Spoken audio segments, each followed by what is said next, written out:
ಎಲ್ಲರಿಗೂ ನಮಸ್ಕಾರ. ನಾನು ಸ್ವಸ್ತಿ ಕನ್ಯಾಡಿ. ನಮಗೆಲ್ಲರಿಗೂ ಗೊತ್ತೇ ಇದೆ, ದೀಪಾವಳಿ ಹಬ್ಬ ಅಂತ ಹೇಳಿದ್ರೆ ಅದು 3 ದಿನಗಳ ಕಾಲ ಹಿಂದೂ ಸಂಸ್ಕೃತಿಯಲ್ಲಿ ಬಹಳ ವಿಜೃಂಭಣೆಯಿಂದ ನಾವು ಆಚರಿಸುವಂಥ ಹಬ್ಬ. ಪ್ರತಿದಿನವೂ ಕೂಡ ಮನೆಯಲ್ಲಿ ದೀಪವನ್ನು ಹಚ್ಚಿ ಮನೆಗೆ ಲಕ್ಷ್ಮಿಯನ್ನು ಬರಮಾಡಿಕೊಳ್ಳುವಂಥ ಹಬ್ಬವೂ ಹೌದು. ನರಕಾಸುರ ಅನ್ನುವಂಥ ಒಬ್ಬ ಭೂಮಂಡಲದಲ್ಲಿ ಒಬ್ಬ ರಾಜ, ಆತ ಎಲ್ಲ ದೇವಾದಿ ದೇವತೆಗಳಿಗೆ ಉಪಟಳವನ್ನು ಕೊಡ್ತಿದ್ದಂಥ ಸಂದರ್ಭದಲ್ಲಿ ಶ್ರೀಕೃಷ್ಣ ಅವನನ್ನು ವಧೆ ಮಾಡೋದಕ್ಕೆ ಹೋಗ್ತಾನೆ. ಅವನು ವಧೆ ಮಾಡಿದ ನಂತರ ನರಕಾಸುರ ಅವನ ಜೊತೆಗೆ ಶ್ರೀಕೃಷ್ಣನ ಜೊತೆಗೆ ಒಂದು ವರವನ್ನು ಕೇಳ್ತಾನೆ. ಏನು ಅಂತ ಹೇಳಿದ್ರೆ, ನನ್ನ ಶ್ರಾದ್ದದ ದಿನ ಯಾರೆಲ್ಲ ಅಭ್ಯಂಜನವನ್ನು ಮಾಡ್ತಾರೋ ಅವರಿಗೆ ನರಕ ಪ್ರಾಪ್ತಿಯಾಗೋದು ಬೇಡ ಅನ್ನುವಂಥ ಒಂದು ವರವನ್ನು ಕೇಳ್ತಾನೆ. ಅದರ ಜೊತೆಗೆ ನಮ್ಮ ಭಾರತದಲ್ಲಿ ವಿವಿಧ ಭಾಗಗಳಲ್ಲಿ ವಿವಿಧ ಪ್ರದೇಶಗಳಿಗೆ ಆಯಾಯ ಪ್ರದೇಶಗಳಿಗೆ ಅನುಗುಣವಾಗಿ ಆಯಾ ಧರ್ಮಗಳಿಗೆ ಅನುಗುಣವಾಗಿ ಈ ಕಥೆಗಳನ್ನು ಬೇರೆ ಬೇರೆ ರೀತಿಯಲ್ಲಿ ವಿವರಿಸ್ತಾ ಹೋಗ್ತಾರೆ. ಆ ಮುಖೇನವಾಗಿ ನರಕ ಚತುರ್ದಶಿಯ ದಿನ ಶ್ರೀಕೃಷ್ಣ ಮನೆಗೆ ಬಂದ ಸಂದರ್ಭದಲ್ಲಿ ಅವನ ಮೈಯಲ್ಲೆಲ್ಲ ನರಕಾಸುರನನ್ನು ವಧೆ ಮಾಡಿದಂಥ ರಕ್ತದ ಕೊಳೆಗಳಿರುತ್ತೆ. ಆ ಕೊಳೆಗಳನ್ನು ಎಣ್ಣೆ ಹಾಕಿ ತೊಳಿತಾನೆ ಅನ್ನುವಂಥ ಕಾರಣ, ಜೊತೆಗೆ ನರಕಾಸುರನ ಬಂದಿಖಾನೆಯಲ್ಲಿ ಇದ್ದಂಥ 16,000ಕ್ಕೂ ಅಧಿಕ ಗೋಪಿಕಾ ಸ್ತ್ರೀಯರನ್ನು ಅವನು ಬಿಡುಗಡೆಗೊಳಿಸ್ತಾನೆ. ಆ ಬಿಡುಗಡೆಗೊಳಿಸಿದಂಥ ಎಲ್ಲ ಸ್ತ್ರೀಯರು ಕೂಡ ಮನೆಗೆ ಬಂದು ಅವರೆಲ್ಲರೂ ಕೂಡ ದೀಪವನ್ನು ಬೆಳಗಿಸ್ತಾರೆ ಅನ್ನುವಂಥದ್ದು ಒಂದು ಕಥೆ ಇದೆ. ಜೊತೆಗೆ ನಮಗೆ ರಾಮಾಯಣಕ್ಕೆ ಬಂದರೆ ಅಲ್ಲೂ ಕೂಡ ರಾಮ ವನವಾಸವನ್ನು ಮುಗಿಸಿ ಆತ ಅಯೋಧ್ಯೆಗೆ ಮರಳಿ ಬರುವಂಥ ಸಂದರ್ಭದಲ್ಲಿ ಎಲ್ಲ ಸ್ತ್ರೀಯರು ಕೂಡ ಅಂದರೆ ದೀಪವನ್ನು ಬೆಳಗಿಸಿ ಅವನನ್ನು ಬರಮಾಡಿಕೊಂಡ್ರು ಅಂತ ಹೇಳಿ ಕೂಡ ರಾಮಾಯಣದಲ್ಲಿ ಕೂಡ ಕಥೆ ಹೇಳುತ್ತೆ. ಅಂದರೆ ಕಾಲಕ್ಕೆ ಅನುಗುಣವಾಗಿ ಆಯಾಯ ಕಾಲಕ್ಕೆ ಅನುಗುಣವಾಗಿ ಒಂದಷ್ಟು ಕಥೆಗಳನ್ನು ನಮ್ಮ ಹಿರಿಯರು ಜನಪದೀಯರು ಸೃಷ್ಟಿಸಿಕೊಳ್ತಾ ಬಂದಿದ್ದಾರೆ. ಕೃಷಿಕರಿಗೆ ಯಾವ ರೀತಿಯಾದಂಥ ಆಚರಣೆ ಇದು ಅಂತ ಹೇಳಿದ್ರೆ, ನಾವೆಲ್ಲರೂ ನೋಡಬಹುದು, ಹೊಲವನ್ನು ಉಳುವಂಥವನು ದೀಪಾವಳಿ ಹಬ್ಬ ಬರುವಂಥ ಸಂದರ್ಭಗಳಲ್ಲಿ ಆತ ಎಲ್ಲ ಕೆಲಸಗಳನ್ನು ಮುಗಿಸಿರ್ತಾನೆ. ಆ ಎಲ್ಲ ಕೆಲಸಗಳನ್ನು ಮುಗಿಸಿ ಆತ ತುಂಬ ದಣಿದಿರ್ತಾನೆ. ಆ ದಣಿದಿರುವಂಥ ಸಂದರ್ಭದಲ್ಲಿ ಆತನ ದೇಹಕ್ಕೆ ಶ್ರಮ ಪಟ್ಟಿದ್ದಕ್ಕೆ ಒಂದಷ್ಟು ವಿಶ್ರಾಂತಿಯ ಅಗತ್ಯ ಇರುತ್ತೆ. ಜೊತೆಗೆ ಆತನ ಮೈ ಕೊಳೆಯಾಗಿರುತ್ತೆ. ಅದಕ್ಕೋಸ್ಕರ ಎಣ್ಣೆಯ ಸ್ನಾನವನ್ನು ಮಾಡಿ ಆತನ ಮೈಯ ಕೊಳೆಯನ್ನು ತೆಗೆದುಕೊಳ್ತಾನೆ ಅನ್ನುವಂಥದ್ದು ನೈಜವಾಗಿರುವಂಥ ಒಂದಷ್ಟು ಜನ ವೈಜ್ಞಾನಿಕವಾಗಿ ಕೊಡುವಂಥ ಕಾರಣವೂ ಕೂಡ ಹೌದು. ಜೊತೆಗೆ ನಮಗೆಲ್ಲರಿಗೂ ಒಂದು ನೆನಪು ಏನು ಅಂತ ಹೇಳಿದ್ರೆ, ಆ ದೀಪಾವಳಿ ಬರುವಂಥ ಒಂದು ಸಂದರ್ಭಗಳಲ್ಲಿ ಎಲ್ಲ ಕಡೆಗಳಲ್ಲೂ ಕೂಡ ಒಂದು ದುಂಬಿ, ಈ ಕೃಷಿ ಚಟುವಟಿಕೆ ಇದ್ದಲ್ಲಿ ಜಾಸ್ತಿ ಬರುವಂಥದ್ದು ದುಂಬಿಗಳು ಹೇಳ್ತಾ ಇದ್ವು. ಅದರಲ್ಲೂ ಕೂಡ ಒಂದು ಕೆಂಪು ದುಂಬಿ, ಆ ರಾಜದುಂಬಿ ಅಂತ ಕರೀತಾರೆ, ಅದು ದೀಪಾವಳಿಯ ಸಂದರ್ಭದಲ್ಲಿ ಮಾತ್ರ ಬರ್ತಾ ಇತ್ತು. ಅದನ್ನು ಬಲಿ ಚಕ್ರವರ್ತಿ ಪಾತಾಳದಿಂದ ಎದ್ದು ಬರುವಂಥ ಆ ಸಂದೇಶವನ್ನು ಭೂಮಿಗೆ ಕೊಡೋದಕ್ಕೆ ಆ ದುಂಬಿಗಳು ಪಾತಾಳದಿಂದ ಎದ್ದು ಬರ್ತವೆ ಅನ್ನುವಂಥ ಕಥೆಗಳು ಕೂಡ ನಮ್ಮ ನಡುವೆ ಇದೆ. ಹೀಗೆ ಹಲವು ರೀತಿಯಾದಂಥ ಕಥೆಗಳು ನಮ್ಮನ್ನು ಒಳಗೆ ಈ ದೀಪಾವಳಿಯ ಮಹತ್ವವನ್ನು ಸಾರಿ ಹೇಳ್ತದೆ. ಜೊತೆಗೆ ಕೃಷಿಕರಿಗೆ ಮುಖ್ಯವಾಗಿ ಕೃಷಿಕರು ಆಚರಿಸುವಂಥ ಒಂದು ಹಬ್ಬವಾಗಿ ಈ ದೀಪಾವಳಿ ನಮ್ಮ ಮುಂದೆ ಇದೆ. ಗೋಪೂಜೆ ಮತ್ತು ತುಳಸಿ ಪೂಜೆಗಳನ್ನು ಮಾಡ್ತೇವೆ. ಗೋಪೂಜೆಯನ್ನು ಯಾಕೆ ಮಾಡ್ತೇವೆ ಅಂತ ಹೇಳಿದ್ರೆ, ಅದೇ ಕಥೆಯಲ್ಲಿ ನರಕಾಸುರನ ವಧೆಯನ್ನು ಮಾಡಿ ಬಂದಂಥ ಶ್ರೀಕೃಷ್ಣ ಅವನ ಊರಿಗೆ ಬಂದಾಗ ಅಲ್ಲೆಲ್ಲರೂ ಕೂಡ ತುಂಬ ದೊಡ್ಡ ಆಚರಣೆಯನ್ನು ಆಚರಿಸ್ತಾ ಇರ್ತಾರೆ. ಶ್ರೀಕೃಷ್ಣನನ್ನು ಬರಮಾಡಿಕೊಂಡು ದೊಡ್ಡ ಆಚರಣೆಗಳನ್ನು ಮಾಡ್ತಾ ಇರ್ತಾರೆ.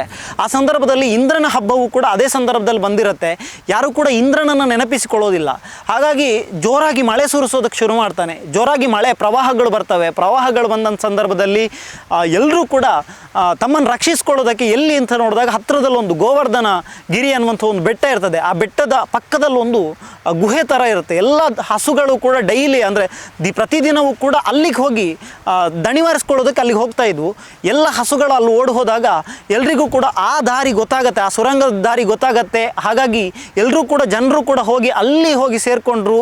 ಅಂದರೆ ಜನರನ್ನು ಉಳಿಸೋದಕ್ಕೆ ಗೋವುಗಳು ನೆರವಾದವು ಅನ್ನುವಂಥ ಕಾರಣವೂ ಕೂಡ ಇದೆ. ಜೊತೆಗೆ ನಮಗೆಲ್ರಿಗೂ ಗೊತ್ತೇ ಇದೆ, ಗೋವು ರೈತನ ಸ್ನೇಹಿ. ಅದು ಮೊದಲಿಂದಲೂ ಕೂಡ ಉಳುಮೆ ಮಾಡುವಂಥ ಕಾಲದಲ್ಲಿ ರೈತನ ಸ್ನೇಹಿ ಆದ್ದರಿಂದ ಎಲ್ಲರೂ ಕೂಡ ಗೋವುಗಳನ್ನು ಅದಕ್ಕೂ ಕೂಡ ತುಂಬ ದುಡಿದು ತುಂಬ ಸುಸ್ತಾಗಿರುತ್ತೆ. ಅವುಗಳ ಮೇಯ್ಗೂ ಕೂಡ ಒಂದಷ್ಟು ವಿಶ್ರಾಂತಿ ಬೇಕಾಗಿರುತ್ತೆ. ಜೊತೆಗೆ ಅವುಗಳ ಮೇಯಲ್ಲಿದ್ದಂಥ ಗಲೀಜುಗಳಾಗಿರಬಹುದು, ಪ್ರತಿದಿನವೂ ಕೂಡ ಅದು ಕೆಲಸ ಮಾಡಿ ಅವುಗಳಿಗೂ ಕೂಡ ಒಂದಷ್ಟು ಉಲ್ಲಾಸವನ್ನು ಕೊಡುವಂಥ ಬಿಡುವನ್ನು ಕೊಡುವಂಥ ಹಬ್ಬ ಈ ದೀಪಾವಳಿ ಹಬ್ಬ ಅಂತ ಹೇಳ್ತಾರೆ. ಜೊತೆಗೆ ಈ ದೀಪಾವಳಿ ಹಬ್ಬದ ಸಂದರ್ಭದಲ್ಲಿ ಯಾವುದೇ ಕೆಲಸಗಳು, ಕೃಷಿ ಕೆಲಸಗಳಾಗಿರ್ಬೋದು ಅಥವಾ ಹಾರೆಯಿಂದ ಮಣ್ಣಿನ ಕೆಲಸಗಳನ್ನು ಯಾವುದನ್ನು ಕೂಡ ಮಾಡೋದಿಲ್ಲ. ಇದೇ ಕಾರಣಕ್ಕೋಸ್ಕರ. ಮತ್ತು ಗೋಪೂಜೆ ವಿಶೇಷವಾಗಿ ಏನು ಅಂತ ಹೇಳಿದ್ರೆ ಗೋವುಗಳ ಕೊಂಬುಗಳಿಗೆ ಜೇಡಿ ಮಣ್ಣನ್ನು ಹಚ್ಚಿ ಆಗಿರ್ಬೋದು, ಜೊತೆಗೆ ಅದಕ್ಕೆ ಒಂದಷ್ಟು ಅಲಂಕಾರಗಳನ್ನು ಮಾಡಿ, ರಿಬ್ಬನ್ಗಳ ಅಲಂಕಾರ ಮಾಡಿ, ಈ ರೀತಿಯಾಗಿ ಶೃಂಗರಿಸಿ ಅದಕ್ಕೊಂದು ಉತ್ತಮವಾದಂಥ ಆಹಾರವನ್ನು ಕೊಡುವಂಥ ಸಂದರ್ಭ ಕೂಡ ಹೌದು. ಕೃಷಿಕರಲ್ಲಿ ಈ ಆಚರಣೆಗಳು ಹೇಗಿದೆ ಅಂತ ಹೇಳಿದ್ರೆ ಒಂದು 2-3 ದಿನಗಳ ಮುಂಚೆಯೇ ಅವರು ಒಂದಷ್ಟು ಆಯುಧಗಳನ್ನು, ಅವರ ಕೃಷಿ ಉಪಕರಣಗಳೇನಿದೆ, ನೇಗಿಲಾಗಿರ್ಬೋದು, ನೊಗ ಆಗಿರ್ಬೋದು, ಅಥವಾ ಹಾರೆ ಆಗಿರ್ಬೋದು, ಗುದ್ದಲಿ ಆಗಿರ್ಬೋದು, ಇವುಗಳನ್ನೆಲ್ಲ ಚೆಂದ ತೊಳೆದಿಟ್ಟು ಅವುಗಳಿಗೂ ಕೂಡ ಪೂಜೆ ಮಾಡುವಂಥ ಒಂದು ಸಂದರ್ಭ ಈ ದೀಪಾವಳಿಯ ಸಂದರ್ಭದಲ್ಲಿ. ಅದಕ್ಕೆ ಪ್ರತಿದಿನ ದೀಪವನ್ನು ಇಡ್ತಾರೆ. ನೇಗಿಲು ಏನಿದೆ ಅವುಗಳಿಗೂ ಕೂಡ ಅವರು ಅಲಂಕಾರ ಮಾಡುವಂಥದ್ದು ಈ ಕಾಡು ಬಳ್ಳಿಯಿಂದ ಅಲಂಕಾರ ಮಾಡ್ತಾರೆ. ಹಿಂದಿನ ಗರಿಗಳು ಏನಿದೆ ಅದರಿಂದ, ತಾಳೆ ಮರದ ಗರಿಗಳೇನಿದೆ ಅದರಿಂದ ಅಲಂಕಾರ ಮಾಡ್ತಾರೆ. ಗೊಂಡೆ ಹೂ ಏನು ಸಿಗ್ತದೆ ಅವುಗಳಿಂದ ಅಲಂಕಾರ ಮಾಡ್ತಾರೆ. ಹಾಲೆ ಮರದ ಗೆಲ್ಲುಗಳು ಅವುಗಳಿಂದ ಅಲಂಕಾರ ಮಾಡ್ತಾರೆ. ನಮಗೆಲ್ಲರಿಗೂ ಗೊತ್ತೇ ಇದೆ, ಈ ಹಳ್ಳಿ ಭಾಗದಲ್ಲಿ ಅತಿ ಹೆಚ್ಚಾಗಿ ಅಲಂಕಾರ ಮಾಡೋದಕ್ಕೆ ಬಳಸೋದು ನಾವು ಬಾಳೆಗಿಡದ ದಂಡನ್ನು, ಬಾಳೆಗಿಡದ 2 ತುದಿಗಳನ್ನು ಆಚೆ ಈಚೆ ಇಟ್ಟು ಅವುಗಳನ್ನು ಅಲಂಕಾರಕ್ಕೆ ಬಳಸ್ತಾರೆ. ಕಾಡು ಹೂಗಳನ್ನು, ಕೇಪುಳ ಹೂಗಳನ್ನು ಜಾಸ್ತಿ ಬಳಸ್ತಾರೆ. ಇವುಗಳೆಲ್ಲವೂ ಕೂಡ ನಮಗೆ ಕಾಡುಗಳಿಂದ ನೈಸರ್ಗಿಕವಾಗಿರುವ ದೊರೆಯುವಂಥ ವಿಚಾರಗಳಿಂದಲೇ ನಾವು ಹಬ್ಬವನ್ನು ಆಚರಿಸುವ ರೀತಿಯಲ್ಲಿ ನಮಗೆಲ್ಲರಿಗೂ ಕೂಡ ಅವರು ಒಂದು ವ್ಯವಸ್ಥೆಯನ್ನು ಮಾಡಿಕೊಟ್ಟಿದ್ದಾರೆ. ನೀವು ಗಮನಿಸಿ, ಬೇಕಾದ್ರೆ ಪ್ರಕೃತಿ ಕೂಡ ಈ ದೀಪಾವಳಿ ಹಬ್ಬಕ್ಕೆ ಹೇಗೆ ತೆರೆದುಕೊಳ್ಳುತ್ತೆ ಅಂತ ಹೇಳಿದ್ರೆ, ಇದೇ ಸಂದರ್ಭದಲ್ಲಿ ಜಾಸ್ತಿ ಕೇಪುಳ ಹೂಗಳು ದೊರೆಯೋದಕ್ಕೆ ಶುರುವಾಗುತ್ತೆ, ಜಾಸ್ತಿ ಹಣ್ಣುಗಳು ಬಿಡುವಂಥ ಕಾಲವೂ ಕೂಡ ಇದೆ. ಇನ್ನು ಕೊನೆಯ ದಿನದ ಬಲಿ ಚಕ್ರವರ್ತಿ ಅಂದರೆ ತುಳುನಾಡನ್ನು ಆಳಿದಂಥ ಒಬ್ಬ ಚಕ್ರವರ್ತಿ, ಜಾಗದಲ್ಲಿರುವಂಥ ಮಣ್ಣಿನಲ್ಲಿ ಬೆರೆತಿರುವಂಥ ಒಬ್ಬ ರಾಜ, ಈ ಮಣ್ಣಿನಿಂದ ಅಂದರೆ ಪಾತಾಳಕ್ಕೆ ಹೋಗಿ ಸೇರಿರುವಂಥ ರಾಜ ಪಾತಾಳದಲ್ಲಿ ಬಂದಿಯಾಗಿದ್ದಾನೆ. ಈಗಲೂ ಕೂಡ ಪ್ರತಿ ವರ್ಷ ತುಳುನಾಡಿಗೆ ದೀಪಾವಳಿಯ ಸಂದರ್ಭದಲ್ಲಿ ಆತ ಬರ್ತಾನೆ ಅನ್ನುವಂಥ ಒಂದು ನಂಬಿಕೆ ತುಳುವರಲ್ಲಿದೆ. ತುಳುವರು ಭಕ್ತಿಯಿಂದ ಆತನನ್ನು ಕರೀತಾರೆ.